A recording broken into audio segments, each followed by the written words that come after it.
Hey, everyone. I'm Jeronica. I'm Andrew. Howdy, y'all. I'm Dalton, and this is Logging into UKG, a Chicago Users Group production. Your podcast by HCM admins for HCM admins. That's right. So this is our first podcast since we got back from Aspire. I think that we've all sort of been trying to dig our way out of the workload that was left for our desk when we were out for a little bit. But it's good to be back. But speaking of Aspire, before we hop into regular business and then today's topic, I want to make sure that we really shout out and give a big thank you to Bill Hicks, the Chief Engagement Officer for UKG, who was our special guest on our last podcast and our very first special guest, although hopefully not our last. Thank you very much, Bill, for taking the time to come and meet with us, to talk with us, to answer our questions. And also a big thank you to your team, the ERMs that support all of us in general, but also specifically the ones that we were able to work with to fit ourselves onto your calendar and make some time. I know that you're a busy man, and they were absolutely invaluable in helping us connect with you. So thank you, Bill, and thank your team very much. Jeronica, I'll pass it off to you now. All right. So with Aspire out of the way, here's what to expect, right? This podcast is intended to bring you the latest and greatest content and information around the UKG technology and what you can do with it. And you're going to get some of that information today, but a little housekeeping rules, right? Some things to expect not only over the next month.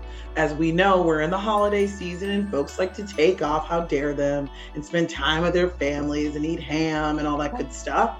I know, right? Good food. Really testing their workflows to make sure that they can take their time off. Really testing them and year in for all of our payroll folks, right? But what to expect? So over this next month, our goal is to bring you content as we can. We are not going to overload you, as we know you have a ton of things, but we do want you to be able to continue to learn and expand for you as an HCM admin. And then going forward, we're hopefully going to be bringing you content more on a regular basis. You'll have to check back to see what those topics are, because they are going to be interesting and fun, and you're going to learn a lot. And most importantly, if you haven't already, make sure you click that notification button within Spotify so you are aware of when we are going to be getting our next episode to you. So if you haven't done it, bring out your smartphones, get on your computer, find us on the UKG Chicago User Group podcast and click notify. Andrew. Yeah, and make sure to like and follow us. Tell all your friends.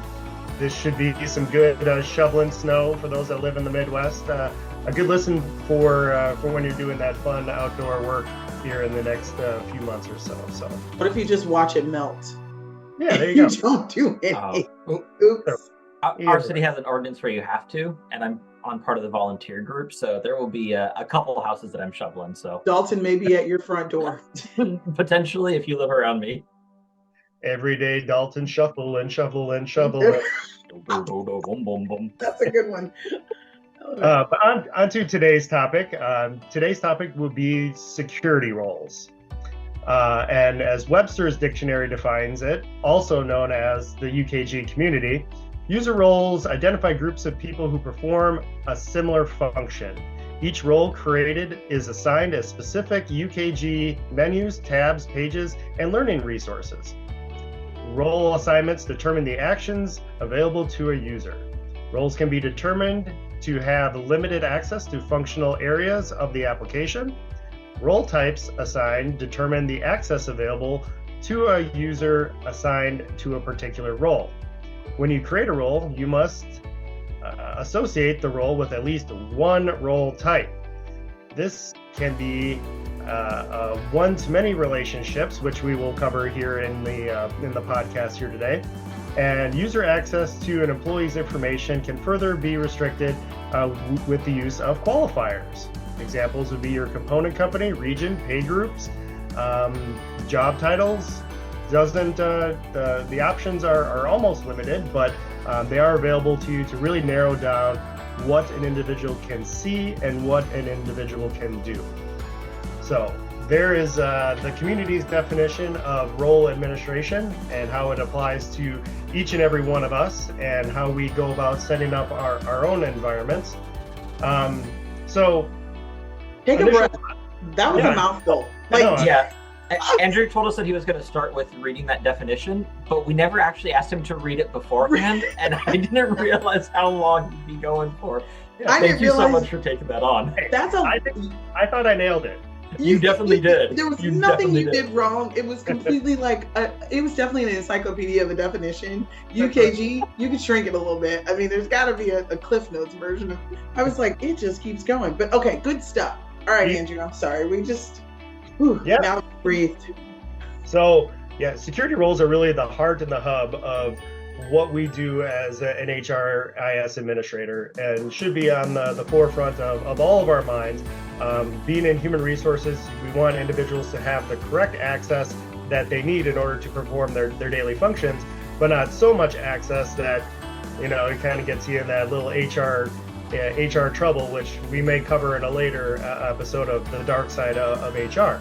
But for the purpose of this podcast here, want to get your thoughts. We do have several questions here that we'd like to toss around here to the group. So throwing it out there to the group, what is your approach when evaluating security roles?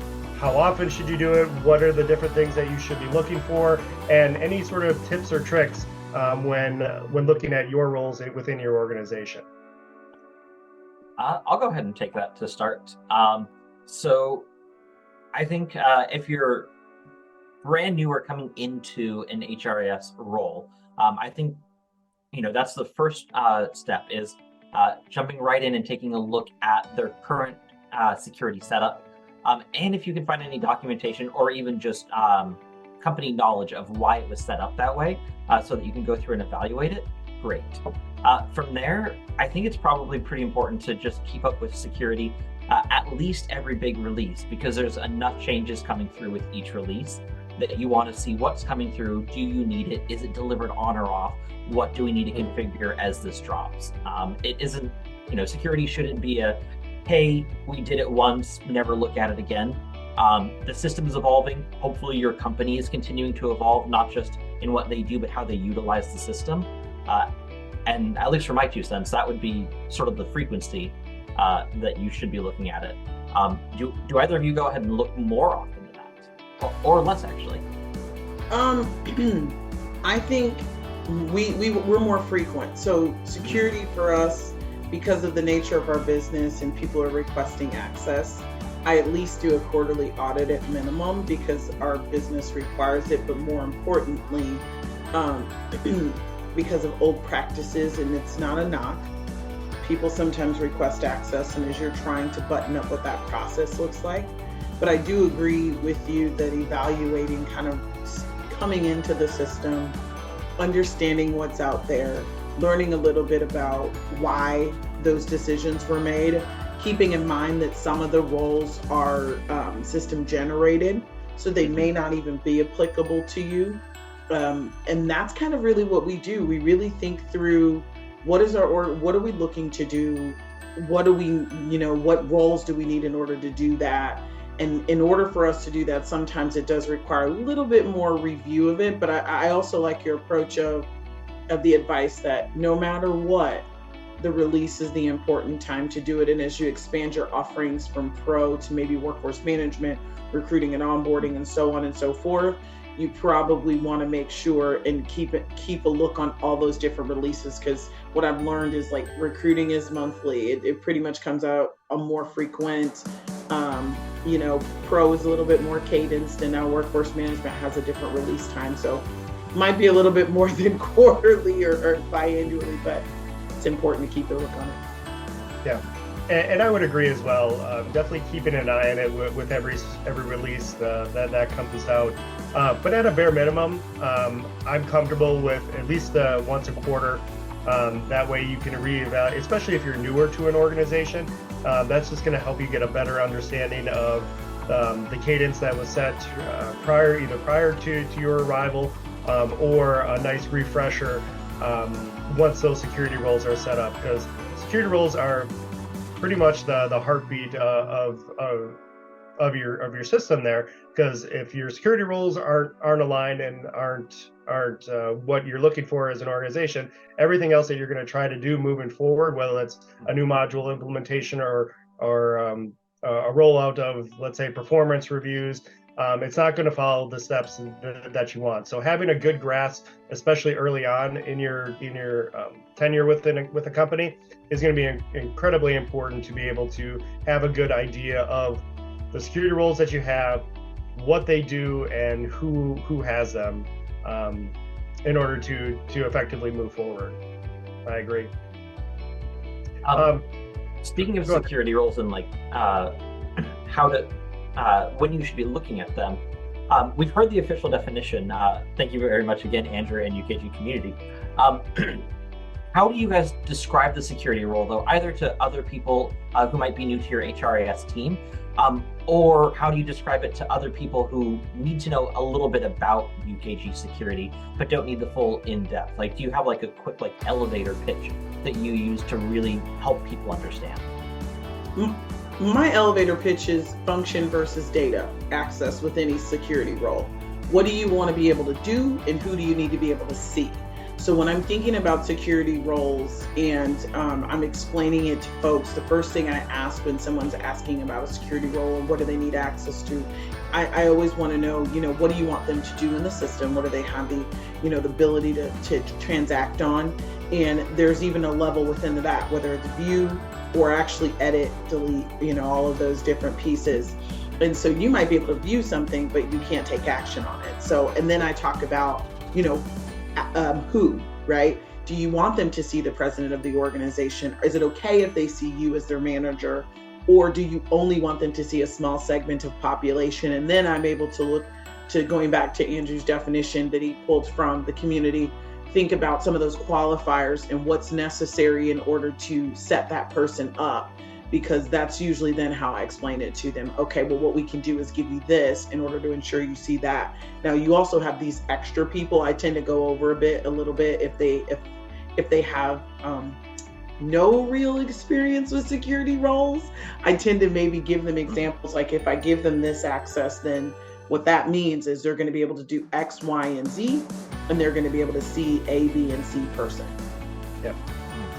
Yeah, sometimes it definitely is a hard pill to swallow, because some, when you're talking with individuals, they may want everything, and even if it's for a select population of employees, they want to see and be able to do everything. There's a comfort in that, but it's part of having those conversations of what is necessary, specifically from an HR standpoint of what that individual in that role should be able to do and should be able to see.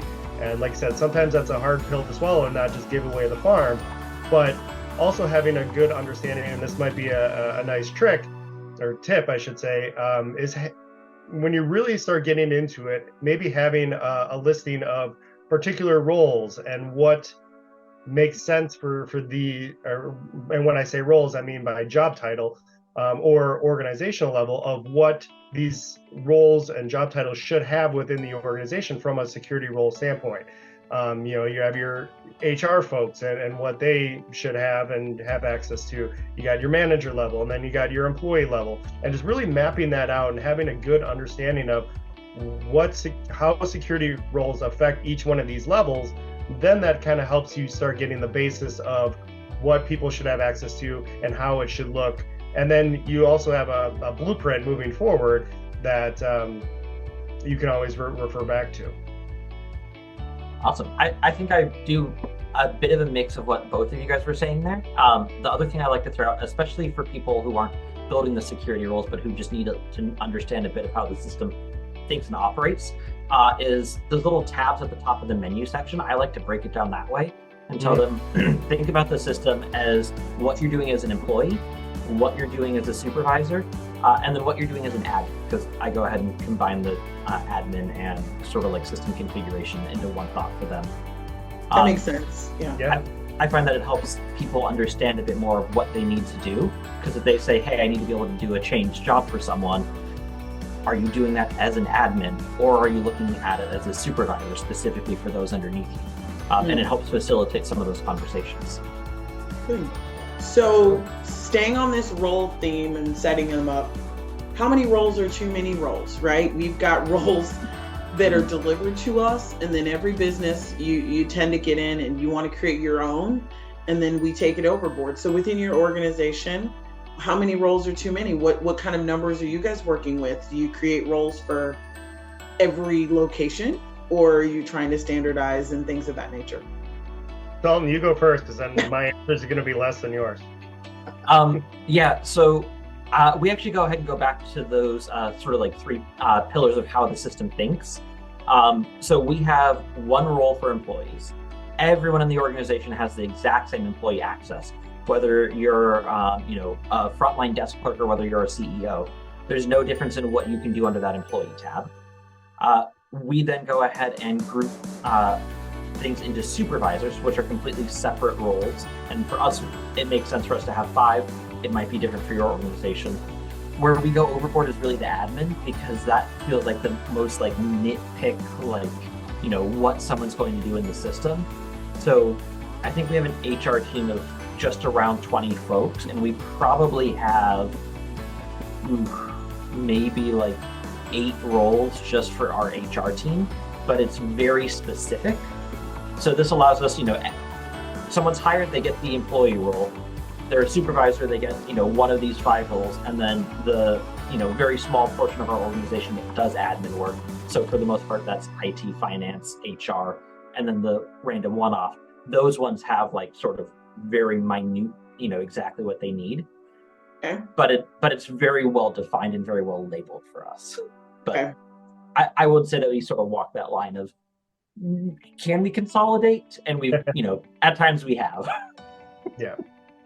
Yeah, and it definitely adds up after a while, especially with adding additional modules, recruiting, onboarding, comp, performance, so on and so forth. That these roles can really get away from you. Just the BI roles. That's a great example. Great example right there. And I would agree. Yes, having the standard employee role for everybody. And then having some sort of a definition, getting back to that as well, of what your manager roles should be, what your admin or even super admin roles can look like. And then, you can add a few other additional layers onto there as well. Specifically, I use some different role types for strictly workflow approvals, where if I want them to go in a different path, or just have a different approach to those. So having a few of those at my disposal is always helpful as well. But then, like you mentioned before, about all the different BI roles that are available, and and then obviously there's the automated terminated employee role, which is important, and so.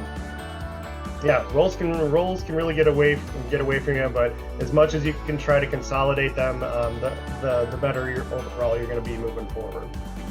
I do think there's a sense of too many roles, and I experienced that in our organization. Because you hit the nail on the head. Testing is one that comes into mind. When you have too many roles, you have too many things to test. You have too many to track, and I also think of the user experience. How many do they have to flip back and forth between when they're navigating within the system? Yep. And so in a prior life, and what I'm working through now is consolidating. So we have 2 employee roles. And the reason for that is our global employees don't do payroll. And so we wanted a very specific role for global employees that did not include all of the things with taxes and all that stuff. And so we kind of carved off and created it and put some automation behind it, so that it automatically assigned to them. But what's interesting is that, like you said, we also have one manager role where you guys have that. Like I was very adamant about, we need to give our managers the autonomy to make the decisions for what they need access to and roll it out slowly. I see Dalton's face. I want to say that when we get to the episode where we talk about workflows, I want to know how you do workflows with one manager role, because that's why we have 5, is to be able to there's workflows. Ways to get around. I'm so excited to hear. It's just a lot of rules, right? It's just a lot of rules. And then, but to your point, we have a lot. We have over 60 admin roles. Now, when I got there were some created for specific reasons, but what I'm learning is really, and what I always recommended, and that's why we all work together. We all have different viewing opinions, so people can kind of pick what opinion works for them best. Is that really understanding why you don't want an HR person to have certain level? Like, well, why is it that they can't view compensation or they can't touch this? Like, there should, from my perspective, having a core payroll role, maybe there's a level within payroll, somebody that processes pay, maybe somebody that's just responsibility for managing that, and so on and so forth. But one of the things that we did is kind of goes back to your last question you had, Dalton, is really kind of organizing and putting them all on paper, understanding what the functions can do, where do we have synergies, and where do we have like one or two things that are off, and just say, hey, give these people 2 extra things. They're probably not even going to notice it. They're probably not even going to care. But is it really necessary to have, as many roles that we have? So I would say to anybody, just be careful about just adding a role to add a role. Make sure you've really validated, can the person fit within one of your pre-existing roles? And if they cannot, really make a business case, and to both of these gentlemen's point, document. Right? Document why and what that role does that may be slightly different from the others. And something I want to touch on that you had mentioned was employees going in and having to determine what role they're using where. I feel like this is going to be different for every organization. Some organizations are going to, do exactly that, where it's like, hey, you need these 2 roles and we want to limit the number of roles we have so you have 2 or more within a certain area. One of the things that we did just for employee user experience was we made sure that everyone has only 1 role for each pillar. So a great example is we have a benefits team that has benefits access and a comp team that has comp access, and we have 1 employee that goes between both teams. So instead of assigning them both roles, we made a role just for them to combine it, because we tried assigning them both and then realized the number of times that this person had to go in and be like, well, I need to do like this part of my task in benefits and then hop out, switch to comp. Or like, let's make it easier on them. And that's exactly what I think is the right approach, is where can we create it? Now, keep in mind, there are some roles that step on top of each other. So if you put it all in one role, there are ways where the system doesn't like it, and it will limit what you can do if it's everything. So I would say ask go into the community, utilize the guides to say, hey, these roles can be combined with others, these can't. But to your point, my security admins, my HRIS people, I've been consolidating their role to say everything they need to touch. They don't need 10 roles. They touch every module. Give them 1 role. Gets them into, if you just do password resets, you just need password resets. But I just have to give this one quick example. Like, for a while we've had, you're an HR admin, but your password reset role sits separate from your HR admin role. That was a logic that I didn't understand. So I roped in that password reset, because I'm like, the same people you're taking action on, you want to be able to reset their password. So it's little things like that that really help with the experience. Yeah. Veronica, you had mentioned about utilizing role automation. How do you utilize role automation?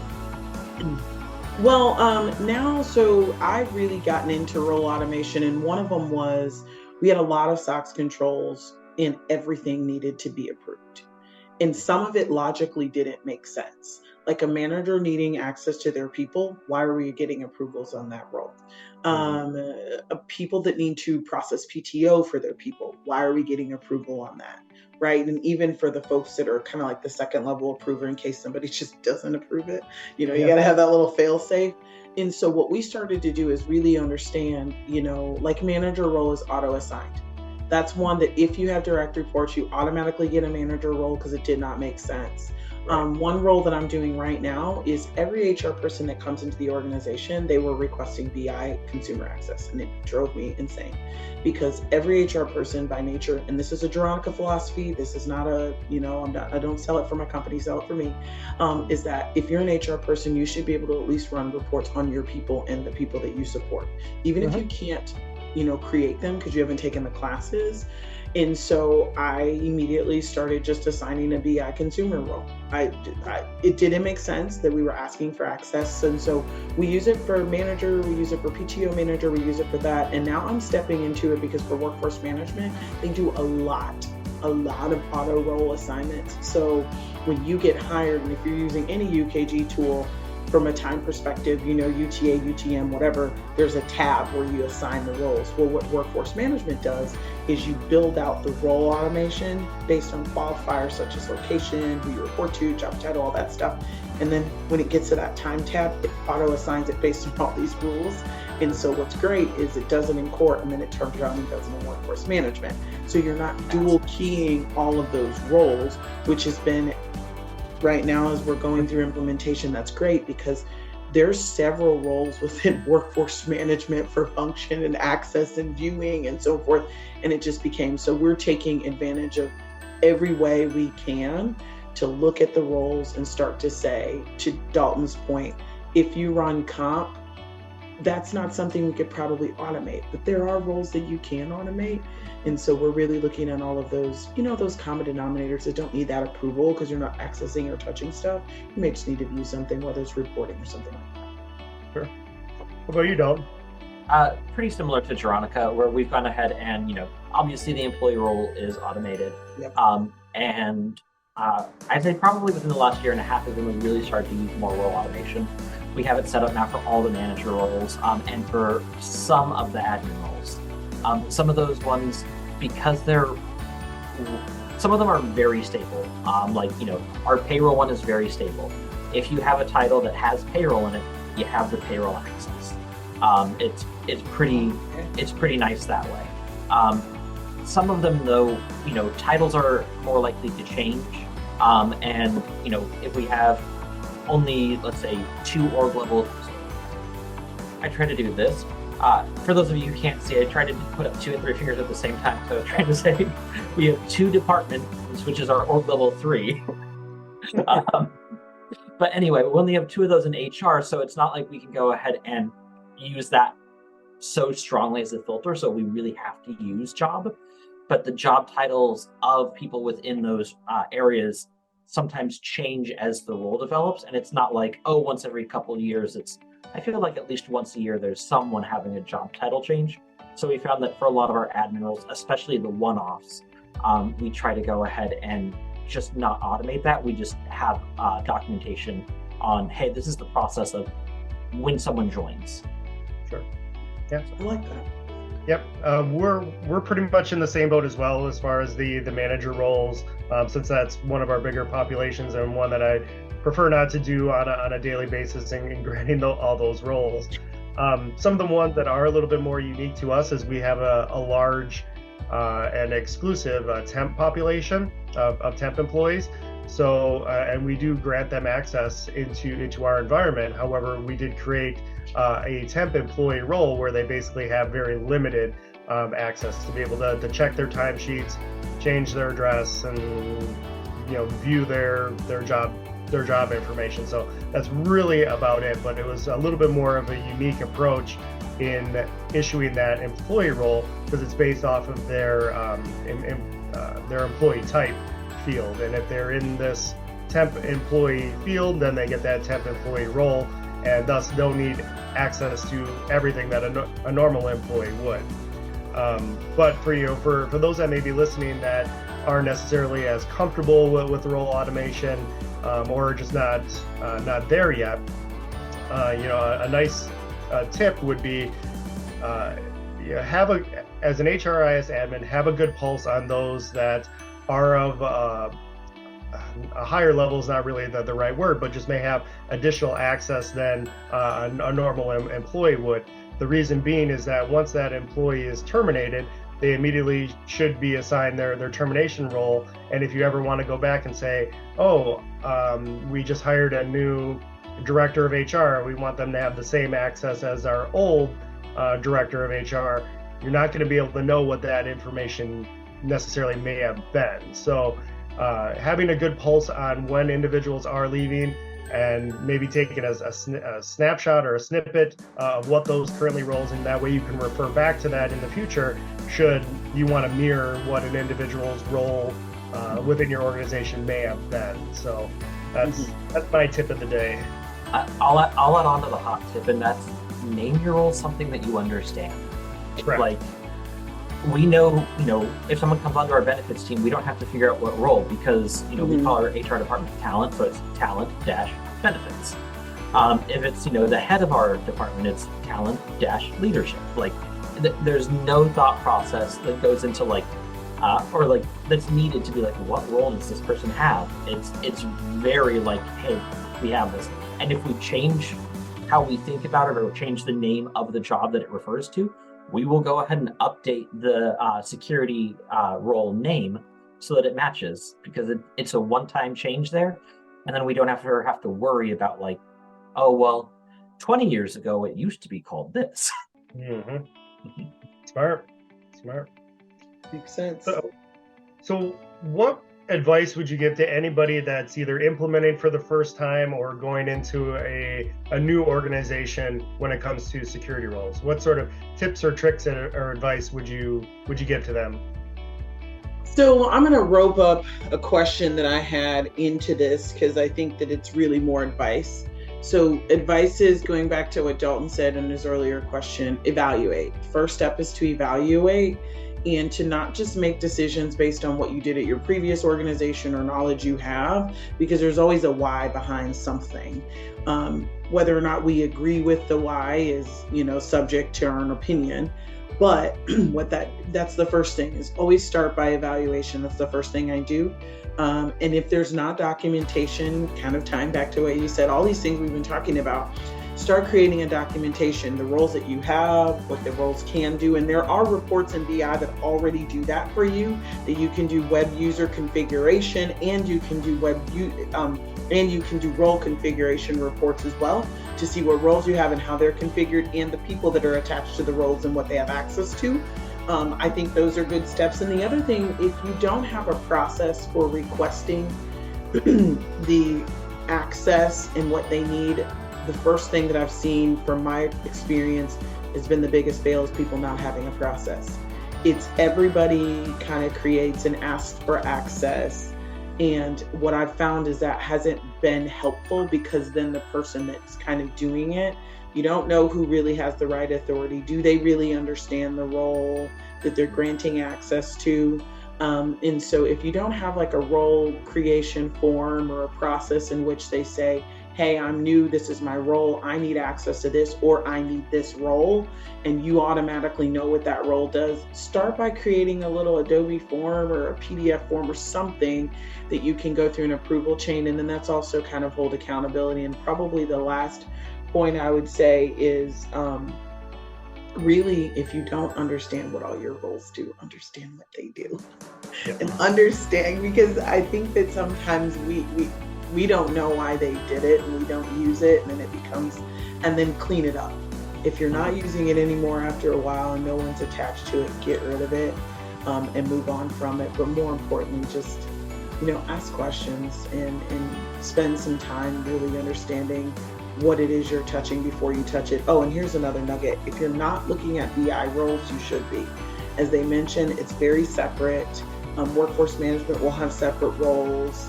Other pieces of applications have separate roles. If you have UTA, UTM, they have some roles. So you almost have to kind of go through a deep dive. So that's some of the advice I'd give. I probably have other things, but those are some of the top ones that I really focus on. I'd say that mine pretty much goes ahead and goes hand in hand with that. Evaluate and document simultaneously. I think then create partnerships and have conversations with the organization on how they want to go ahead and utilize this. Chances are they've never thought about it if they're not in the role and haven't had to be responsible for it. Find out what they need to use it. Look at what you can do to automate it, specifically through role automation. Start with the stuff that's going to have the biggest impact, like that manager. If you're having to do security role changes manually, which ones are you manually having to change constantly, and can that be simplified?